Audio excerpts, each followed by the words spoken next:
হাসরের ময়দানে আল্লাহ তাআলা এক গুনাহগার বান্দাকে জাহান্নামী বান্দাকে জান্নাতে দিবেন এই কারণে সে ঘুমের মধ্যে আল্লাহকে একবার নাম ধরে ডাকার কারণে। তো ফেরেশতারা রবকে বলবে, আল্লাহ সে তো জেগে ডাকে নাই, ঘুমে ডেকেছে। ঘুমে তো অনেকে অনেক কথা বলে। ফেরেশতাদের প্রশ্ন, আল্লাহ সে তো জাহান্নামী, গুনার হিসাব অনেক বড়, সব তেমন, কিন্তু রবের চাওয়া হচ্ছে তাকে জান্নাতে দেওয়া।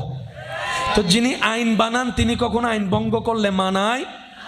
রব তো আইনের মধ্যে একদম আহকামুল হাকিমিন। তো রব বলবে, ফেরেশতা জেগে ডাকুক আর ঘুমে ডাকুক আমাকেই তো ডাকছে, আমার বান্দা ঘুমের মধ্যে আমাকে ডেকেছে, এটা আমার পছন্দ হয়েছে, তার একবার ডাক আমি কবুল করেছি, সেটাকে এক পাল্লায় রাখ, সারা জীবনের গুনাহ আল্লাহ অন্য পাল্লায় রাখ। ফেরেশতারা যখন দেখবে ওই অবচেতন মনে একবার রব ডাকাটাই